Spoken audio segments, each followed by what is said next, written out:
Hola, buen día, bienvenidos sean ustedes como siempre, hoy en especial a esta emisión número 718 de Política la Mexicana, correspondiente a este martes 27 de agosto 2019 desde Coatzacoalcos,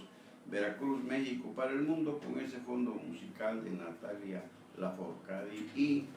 Mi Tierra Veracruzana. Hay otra versión, le decía aquí a Nubis, mi operadora, que escuché el otro día, ya estilo salsa, se oye bien también las dos, pero la vamos a localizar y a ver si la ofrecemos un día de estos. Y pues fatal, no podría llamarse de otra forma, resultó este primer semestre de 2019 del gobierno de Andrés Manuel López Obrador para los constructores, las empresas constructoras mexicanas. Según el estudio, según datos del INEGI, que pues inquietan desgraciadamente al presidente, porque no quiere que le digan mentiras, más bien no quiere que le den una radiografía exacta de lo que está sucediendo en nuestro país, sino que se apeguen todos a sus otros datos para que nos vendan la idea de que vamos bien aunque vayamos mal, según él. Bueno, pues el INEGI dice que por esta crisis, falta de inversión, tanto privada como oficial, y le decíamos, la iniciativa privada está esperando que el gobierno diga, ahí va, para también ellos saber a qué juegan, a qué le tiran. Y según el INEGI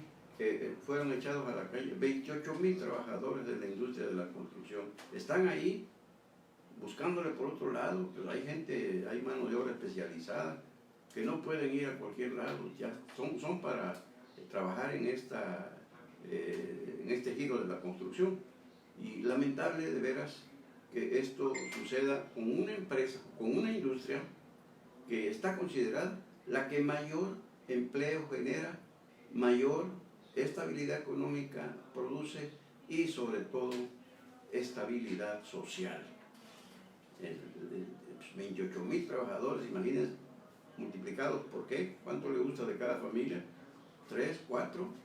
bueno, ahora ya las familias son pequeñas, 2 hijos, pero pues como sea, no hay que echar las campanas al vuelo diciendo que vamos bien, que estamos mejor, que el pueblo mexicano es feliz, muy feliz, dice el presidente, y según los datos, los números que son fríos y no saben de demagogia ni de populismo, indican que esta es la situación grave por la que está atravesando la industria de la construcción. Y si alguien lo sabe, bueno, son constructores del sur de Veracruz, que ya les hemos dicho cómo, aún habiendo inversión oficial, resulta que la Secretaría de Comunicaciones y Transportes, la SCT y la Administración Portuaria Integral de Coatzacoalcos, que son las dependencias federales que han estado soltando obras, y también el gobierno del estado, nada más que muy bajo nivel, pues simple y sencillamente optan por darle los contratos a las empresas foráneas, y que incluso quieren traer a su personal hacia un lado al del sur de Veracruz, donde hay muy buena mano de obra calificada para acabar pronto. Entonces, si alguien lo sabe, de estos datos que está hablando el INEGI, y no cabe duda que muchos de esos 28,000 trabajadores que están ociosos de la industria de la construcción se encuentran en el sur de Veracruz. Y pues a ver qué pasa con el primer informe, a ver qué dice el presidente, si ahora sí, por fin, se decide a dejar la austeridad esa republicana. Es decir, que resulta, ya lo hemos comentado, y muchos de ustedes lo han compartido con nosotros, que es un presidente que le gusta cuidar los centavos y perder los pesos, porque está deteniendo la marcha del país. Ya lo dijo también el mismo INEGI, que México, la economía mexicana no creció, lo confirmó el Banjico y lo confirmaron calificadoras. El mismo Consejo Coordinador Empresarial pues ha estado de Carlos Salazar Lomelí, que hoy estuvo entre los invitados del presidente allí en Palacio Nacional, y han dicho que mientras el gobierno no suelte el recurso, bueno, pues no saben a qué le tiran, y están en espera de cómo venga el presupuesto de egresos 2020. De ahí también se va a saber, y no vaya a resultar como el plan de desarrollo del gobierno de López Obrador, que no convenció a nadie, y tampoco el plan de negocios de petróleo mexicano. No obstante, la mano ahora para él, para Rocío Nale, que es la refinería de Dos Bocas, que ojalá y Dios quiera, en verdad, aquí sí tenemos que implorar a Dios para que resulte un proyecto exitoso. Imagínense que fracase, porque el presidente le está apostando todo a la industria petrolera, pero está en regresión respecto a los combustibles limpios y no a los fósiles, como son en este caso el petróleo. Y el otro día estuvo Rocío Nale por ahí en una exposición que le hicieron sobre las energías limpias, y todo el mundo se preguntó, bueno, ¿para qué pudo decir Rocío Nale? Ellos están apostando a la contaminación de los combustibles fósiles. Pero, decíamos, la situación de la industria de la construcción, lo ha dicho aquí el presidente de la Cámara Mexicana de la Industria de la Construcción, también lo ha dicho el presidente del Consejo Coordinador Empresarial, que habla poco, pero ahí sigue al joven de la CEMIC y a Farfán Sánchez, y por parte de Enríquez España. Pero los peros son esos. No hay inmovilidad en todos los sectores, principalmente en el de la construcción, que según estudios de quienes saben del manejo de las estadísticas, es uno de los sectores que mayor movilidad da a la economía mexicana. Y la Organización de las Naciones Unidas y USA de Trump, pues fíjense ustedes que ya la ONU ya había advertido a México en la cuestión respecto a los derechos humanos, que no se estaban cumpliendo, cuando ya el presidente quiere desaparecer a la Comisión Nacional de Derechos Humanos para crear, decíamos, no le gustan los contrapesos, no le gustan los organismos autónomos, porque el señor es demasiada autonomía, es la que quiere manejar, autoritarismo puro, y ya la ONU había advertido y acaba de advertir nuevamente que va a enviar incluso una comisión a México para dialogar con el gobierno de Andrés Manuel López Obrador y decirles que se deben extremar las medidas de seguridad para proteger a los periodistas, porque pues la situación es crítica. Luego, el nuevo embajador de Estados Unidos en México, que ya había platicado con el presidente López Obrador para entregarle sus cartas credenciales, y el presidente pues celebró lo que platicaron de la cuestión migratoria, de la persecución contra mexicanos allá en Estados Unidos, como esa matanza de El Paso y otras cuestiones, pero ni bien pasaban 24 horas del encuentro cuando el nuevo embajador de Estados Unidos en México envió un Twitter donde pide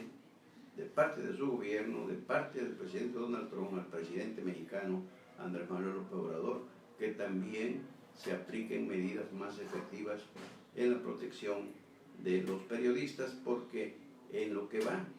del régimen de López Obrador ya han matado más periodistas que todo en el 2018. Según Estados Unidos son 10, y según las estadísticas de México son 12 periodistas asesinados en lo que va del gobierno de Andrés Manuel López Obrador. No ha dado respuesta, va a decir que tiene que venir a decirle a la ONU y Estados Unidos lo que tienen que hacer, como siempre hace, pero pues no se trata de que le diga o no le diga, sino que son instituciones, organizaciones. La ONU tiene una sección de derechos humanos, y no solamente para periodistas, sino para habitantes del mundo en general, pero en este caso es muy marcado, dicen, la cantidad de periodistas asesinados en México en lo que va de estos 8 meses del 2019, nada más, y una cifra que dicen ya superó a todos los crímenes de periodistas del 2018. Y pues que sea algo, no es solamente la seguridad de los periodistas, la seguridad de todos los mexicanos. No, aquí no hay, él mismo lo ha dicho, no hay mexicanos de primera ni de segunda, ni menos de tercera, pero sí hay situaciones donde es más marcada. Se habla de que es producto de persecución, que es producto de esa confrontación que trae el presidente con los periodistas y con los medios de comunicación. Por lo mismo no acepta que se le diga nada, revira, agrede, insulta, denigra a quien no piense como él, y todo esto pues le pide a Trump, precisamente también entre los puntos que le pidió el embajador, es que se deje de lado el discurso de odio allá de parte del presidente Trump contra los migrantes, inmigrantes, y por acá él está echándole odio a todo aquel que no piensa como él. Lo vemos como arrebata, y ya la situación preocupa, porque no, él habla de convocar a la unidad de todos para sacar a México adelante, pero el primero que la rompe es él. En fin, la ONU, USA, ya le están marcando el paso respecto a la seguridad de periodistas y la seguridad en general, porque se han disparado los índices delictivos en México en estos 8 meses, 9 meses que lleva el régimen López Obradorista, y pues siempre le decíamos, tenemos que apostarle a darle el beneficio de la duda, porque yéndole bien al presidente, por supuestamente que le va bien a México y a todos los mexicanos. Y el accidente que hubo por la mañana, si ustedes se enteraron, tal vez, seguramente, de un alumno del CETIS 79, de aquí en la zona poniente, sobre la avenida Universidad, donde están todos los colegios, una gran mayoría de esos colegios federales. Ahí está también el ITESCO, está la Universidad Veracruzana, está universidades privadas como la Sotavento, la Universidad Americana y otros, y precisamente este niño que se accidentó de nuevo ingreso, apenas ayer que arrancó, apenas ayer se inauguró, y hoy sufrió un accidente al descender de un autobús urbano, porque los cafres llevan prisa, andan corriendo, ¿no? y ellos traen unos espejos, precisamente los retrovisores que tienen todos los vehículos, dos a los lados, uno en el centro, para ver. Ellos tienen la obligación de ver quién descendió para cerrar la puerta. Ahora decía alguien hoy mismo que ya no respetan ir con las puertas cerradas, sino que las llevan abiertas para que baje rápido la gente, suba rápido, y en fin, no hay un control en este caso. Pero independientemente de eso, nos hicieron llegar información algunos padres de familia de ese centro escolar, el CETIS 79, que dicen que desde el ciclo anterior se había ya previsto de parte de los padres de familia, de algunos padres de familia, por la seguridad del alumnado del CETIS 79, es decir, que se formaran comités. Algunos de los padres hablaron con el director antes de exponerlo a toda la comunidad del CETIS 79, que se nombraran comités integrados por padres y hasta para alumnos. ¿Para qué? Para el acceso, la entrada y salida de los alumnos, por seguridad del alumnado y de todos, de los propios maestros, y que además también se controlara el ascenso y descenso del alumnado en el transporte urbano, que es el que más ocupan, tanto a la llegada como a la salida del otro lado de la avenida Universidad, para abanderar unas banderolas, pararse enfrente del autobús, en la acera, para evitar que los arrollen, y ya se va a subir un alumno hasta que suba, o el usuario en general, que de ese rumbo, donde hay muchas colonias establecidas, y abanderar alto y siga, ¿verdad? Para que ya ascendieron los pasajeros, alumnos o no alumnos, pero alumnos en lo particular, y que el conductor no tenga el pretexto de que no me di cuenta, me taparon, no vi, porque va a estar enfrente del abanderado. Pero pues dijo que no, que él no era, que esa no era responsabilidad de él, que si querían lo hicieron, que su responsabilidad era desde el portón para adentro. Traspasando el portón hacia afuera, ya no era su problema. Entonces, una irresponsabilidad del director Pedro Chávez Cruz, porque si le pusieron algo y tan simple que él no iba a invertir nada, quizás en las banderolas, pues hasta la misma, el padre las hubiesen comprado, pero no quiso, y hoy se recuerda, nos hablaron algunos padres para comentar este rechazo del director Pedro Chávez Cruz a una propuesta sensata, responsable, para evitar lo que hoy sucedió. Fue precisamente por las imprudencias que cometen no todos, pero sí la mayoría de los conductores de transporte público en su modalidad de urbanos, que traen prisa. Ya le dicen ahí, hablaba alguien hoy a la radio, ahí con el compañero Enrique Burgos, que los chismosos que traen ahí, que les dicen, les informan a qué horas pasó el otro camión que va adelante para que le chupa, pícale, porque ya te lleva tanto tiempo y en fin, y esas son las prisas que traen. Entonces, esta fue una idea, decíamos, de algunos tutores para prevenir antes que lamentar. Ojalá el director del CET 79, Pedro Chávez Cruz, entienda esta lección y se baje de la nube en que anda y entienda que las sugerencias que hacen los padres es su preocupación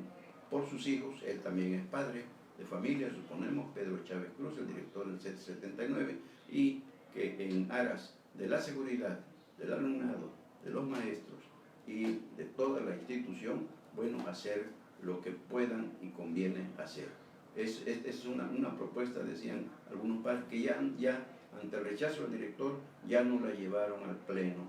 de los demás padres de familia, porque no tenía caso entrar en conflicto con el director Pedro Chávez Cruz, que dicen que tiene un carácter medio déspota,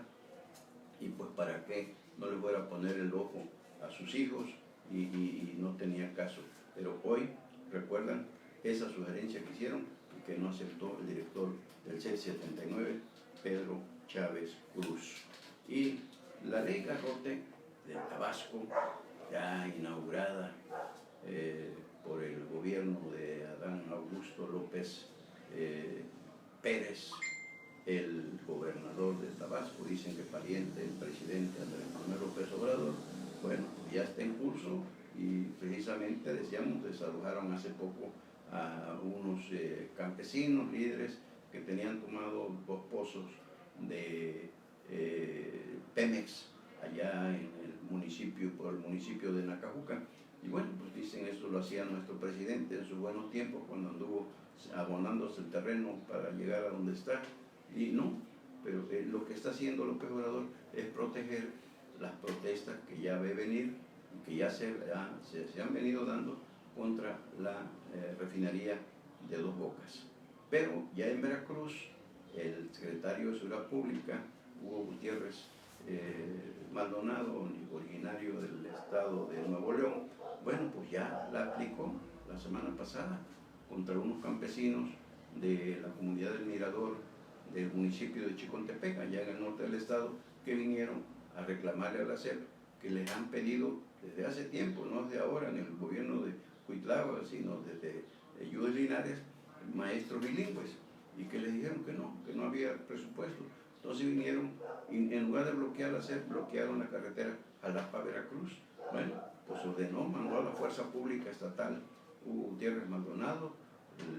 lo sometieron y encarcelaron a 3 o 4 de ellos y le echó todos los códigos federales encima por el bloqueo de vías generales de comunicación, delito federal. El caso lo puso a disposición de la Fiscalía General de la República y dijo, para que aprendan, los que sigan, así les vamos. O sea, no estaban, sí, estaban transgrediendo la ley, lógicamente, pero ¿es novedad eso? Que se proteste así, que lo hagan así. No, de ninguna forma, no. Lo que quiere es Hugo Gutiérrez ya ir sensibilizando, entre comillas, al Congreso del Estado, a cargo de José Manuel Castro, Pozos Castro, para que también aquí en Veracruz el Congreso del Estado por iniciativa del señor gobernador Cuitlao García Jiménez, pues también voten su ley Garrote para que no haya expresiones de gente sin causa, rebelde sin causa, dice el presidente López Obrador, que son ahora como estos pobres campesinos de Chicontepec que vinieron a reclamar algo que la misma ley, la misma constitución lo establece, maestros bilingües en aquellas comunidades donde no todos hablan el castellano, el español. Y por el otro lado salió ya el gobernador Cuitlao García Jiménez en abono, en apoyo a Hugo Gutiérrez Maldonado, secretario de Seguridad Pública, a decir que es un movimiento político, que es una manipulación. Bueno, pues como tal lo atiendan, pero que no repriman. Eso es represión. Eso que hicieron con los campesinos es represión, porque no lo han hecho. A ver, ¿por qué no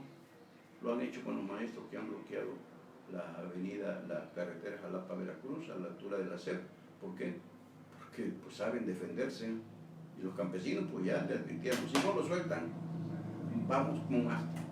vamos por ellos y vamos por ustedes.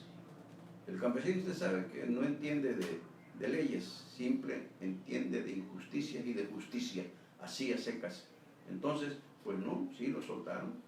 ya no pasó de ahí, pero ya decíamos, ya el gobernador dijo que es cosa política y pues cuidado porque así empezó Tabasco con la ley del garrote y todavía no la digiere la gente, los contrarios a Morena, los líderes, sobre todo ahorita con la cosa de Dos Bocas, que los están haciendo a un lado, no le dan contratos como acá, como acá está sucediendo también con el mismo Morena. Pero, pues la ley Garrote, Hugo Gutiérrez Maldonado ya la quiere introducir como adelanto en Veracruz para que en su momento la pudiese votar el Congreso veracruzano. Que Dios nos agarre confesados. Y la falta de medicamentos para niños y adultos con cáncer, que ayer les decíamos cómo se viralizó el video que grabó el niño Eric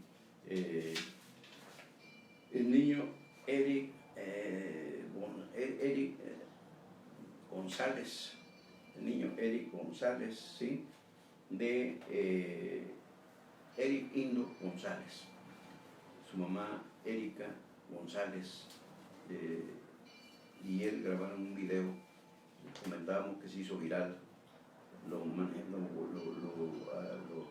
retomaron casi todos los medios de comunicación, incluso a nivel nacional, y donde le pide encarecidamente, dramáticamente al presidente del gobernador, le dice que él no quiere morir, que lo ayude por favor con los medicamentos que hacen falta allá en el hospital de especialidades contra el cáncer, allá en la Ciudad de México, Hospital del Niño. Y pues se viralizó esta cuestión y hoy siguió la onda esa expansiva. Ayer mismo les comentamos cómo enfermos de cáncer y familiares bloquearon el aeropuerto, la sala 1 del Aeropuerto Internacional de la Ciudad de México, y ya se fueron advirtieron que iban a bloquear otras vías, tanto en la Ciudad de México como autopistas y carreteras y otras, incluso edificios públicos. Pero pues ya esto le llamó la atención al secretario de Salud, Jorge Alcocer, aparentemente porque no entienden, no quieren entender esta situación que están provocando. Hoy, por ejemplo, Joaquín López Dóriga entrevistó a la directora del hospital, precisamente de cancerología, y le dijo definitivamente a la directora que ciertamente no hay algunos medicamentos que son complementos, es decir, de los tratamientos que se aplican,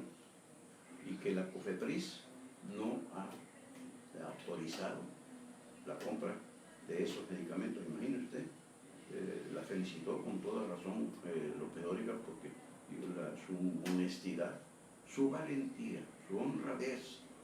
para decir lo que está pasando. Pues quiso entrevistar López Dóriga al titular de la COFEPRIS, estaba muy ocupado, estaba teniendo otras cosas, porque ahí está la clave. La política austera, Sí, no gastar, y que se mueran. Entonces, dijo la directora, sí, pues sin medicamentos, pues ponemos en riesgo la vida de esos enfermos. Bueno, pues al rato aparece, los compañeros reporteros cazaron por ahí al secretario de Salud Federal, Jorge Alcocer, y dijo, no pasa nada si no se les aplica, háganme por favor, criminal, suicidan las declaraciones que hacen simplemente por justificar lo injustificable. Y esto pues sigue manchando la antesala del primer informe del señor presidente de la República con estas cuestiones que no tienen ninguna justificación, por donde se le busque, por donde se le quiera ver. Por muy ahorrativo que sea el presidente, que decíamos cuida los centavos y pierde los pesos, y sobre todo atentando contra la vida humana. Y eso se convertiría en crímenes de lesa humanidad. Pero como bola de nieve, la protesta por la falta de esos medicamentos y de otros, para otras enfermedades, no sigue creciendo como cual bola de nieve. ¿Por qué? No es justo, es cosa de humanitarismo, no es cosa de política, no es cosa de gobierno. Y sí, además, independientemente de que el gobierno tiene la obligación ineludible de atender a la población en general en su salud, él lo está ofreciendo, una salud como una política de salud universal como la tiene Suecia, como la tienen otros países súper desarrollados del primer mundo, y pues a ese paso imposible que alcancemos esos rangos, esos niveles. ¿Por qué? Porque primero está buscando los precios que le acomoden a su proyecto de austeridad, que a los enfermos se los lleve el diablo, y sobre todo enfermos de nivel económicamente bajo, que no pueden por sí mismos comprar esos medicamentos. La mamá del niño Indo González, doña Erika González, decíamos, trabajadora, madre soltera, tuvo que dejar su empleo para llevarse a su niño a México. ¿Y para qué? Para nada, porque no pueden darle la atención, no porque no quieran los médicos, no porque no quieran las enfermeras, no porque no quieran los especialistas, sino que no tienen los recursos, los medicamentos, las herramientas necesarias que debe darle la Secretaría de Salud Federal, el gobierno de López Obrador, para cumplir con esa sagrada misión de preservar la salud del ser humano mexicano en este caso. En fin, que a ver hasta dónde le alcanza al señor presidente, porque el destino ya lo está alcanzando. Y el hombre, uno de los hombres más ricos del mundo, Carlos Slim Melú, estuvo hoy en la mañanera con el señor presidente, acuerpándolo, así fue, acuerparlo por el diferendo ese que llegó a controversia internacional, incluso de que quería Manuel Bartlett, el director general de la Comisión Federal de Electricidad, que las empresas constructoras de los ductos como el que viene del sur de Texas a Tuxpan, que ya está terminado, otro que está construyendo Carlos Slim en el norte, y pues que se les había pasado la mano en los contratos firmados, y en fin, el caso es que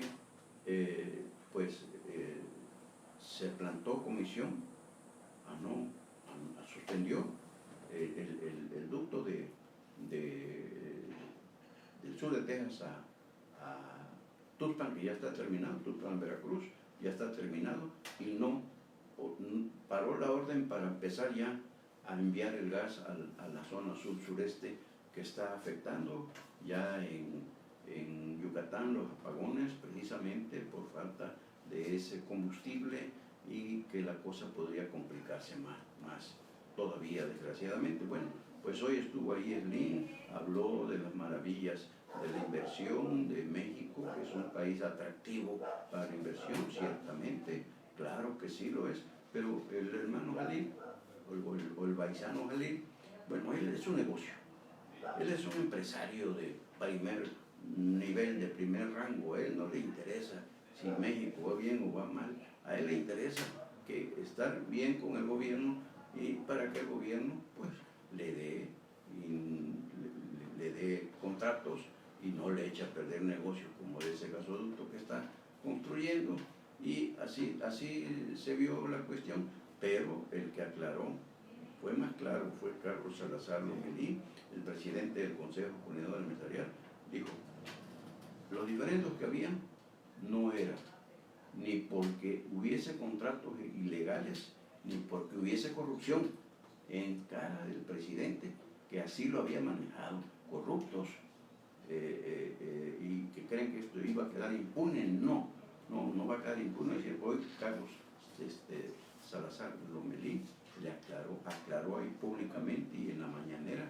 ahí teniendo al presidente como testigo de honor, que el problema con los contratos no fue ni por ilegalidad ni por corrupción,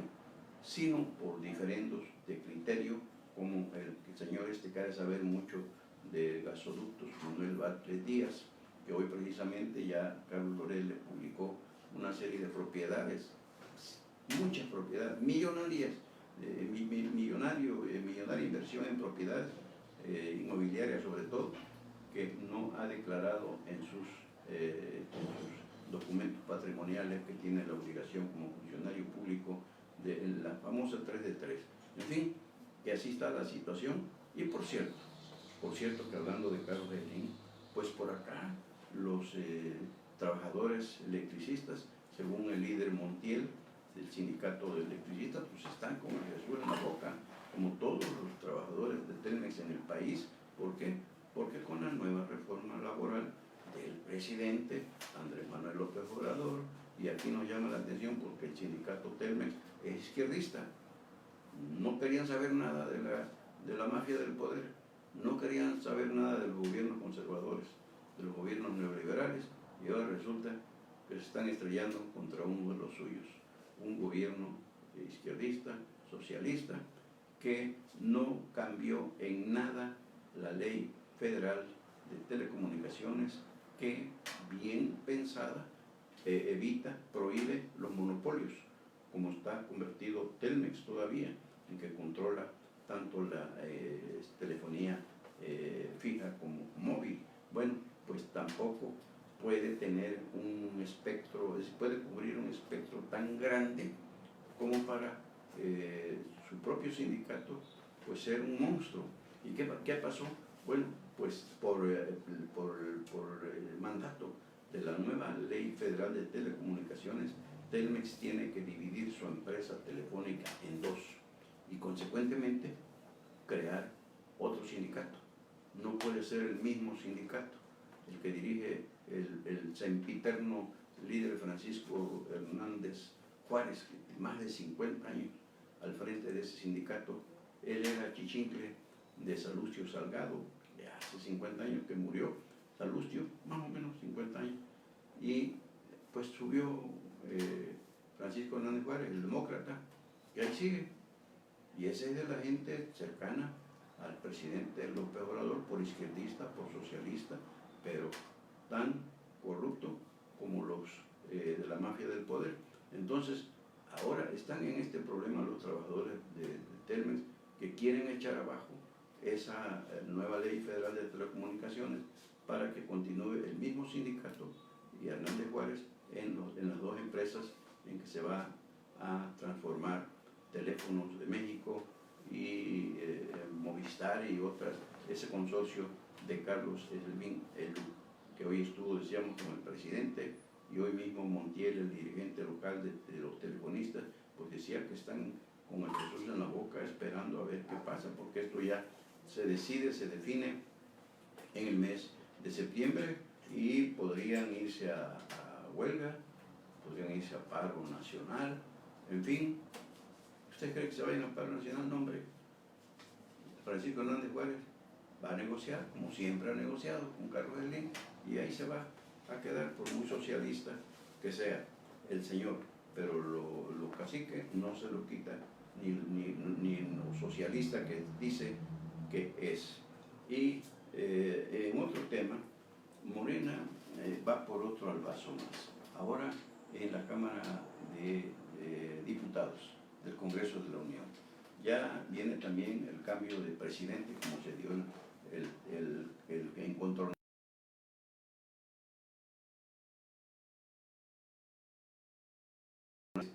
patria mordió el polvo, porque Monreal no lo dejó reelegirse. Bueno, pues ahora se hablaba de que en el Congreso, en la Cámara Baja, donde en el Senado es mayoría, en la Cámara de Diputados es mayoría calificada morena. Entonces, no obstante, los estatutos señalan que el segundo, que deben turnarse en la presidencia de la Cámara Baja con el partido que tenga mayoría, pues es el primero, después en función de representantes que tenga, de legisladores que tenga, el segundo pues a ese le sigue y así al tercero. Pero pues resulta que el segundo es el PAN y ya le están pintando un violín en Morena, los demócratas de Morena. ¿Saben qué están haciendo? Según trascendió, bueno, pues que Morena le va a prestar diputados al PT, que viene detrás en número del PAN. Y entonces, con los diputados que le preste, va a rebasar al PAN y le van a hacer noche la presidencia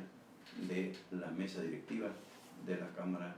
de Diputados al Partido Acción Nacional, al PAN, que dirige nacionalmente Marco Cortés. Esa es la democracia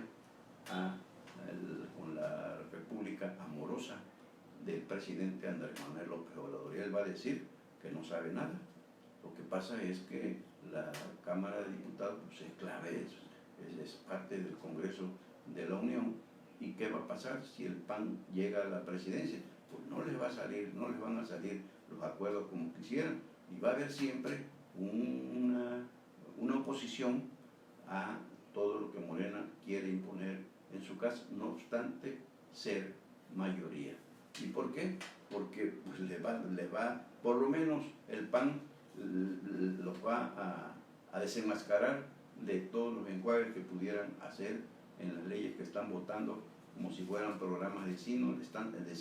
le están sacando leyes al vapor, sin pensar, sin sentido, sin que sea en realidad lo que México requiere, sino más bien lo que el señor presidente le interesa que se haga. Y, en fin, que vivimos para contarlo, lo que está sucediendo en nuestro querido México, y ya viene el primer informe. El otro fue el de la celebración del primer año del 1 de julio de 2018, el triunfo arrollador de López Obrador en las urnas para ser presidente, y ahora lo que ha hecho o ha dejado de hacer,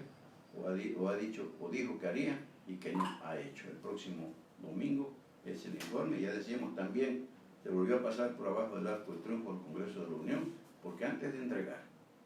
el informe por escrito al Congreso de la Unión, ya lo va a dar a conocer en un evento, un verbena popular, allí en el Palacio Nacional, y el Congreso es lo de menos, y se dice respetuoso de los poderes, los tres poderes de la Unión, y pues en este caso, como lo tiene a sus pies rendidos el Congreso de la Unión, al Poder Legislativo, bueno, pues simple y sencillamente no lo toma en cuenta. Por hoy es todo. Hasta aquí llegamos con la emisión número 718 de Política a la Mexicana de este martes 27 de agosto de 2019, desde Coatzacoalcos, Veracruz, México. Dios mediante, mañana miércoles 28 por aquí estaremos, pero si hay algo antes, por supuesto, y como siempre, que volveremos para compartirlo con ustedes. Pero, como siempre también, y ya despidiéndonos con Natalia Lafourcade,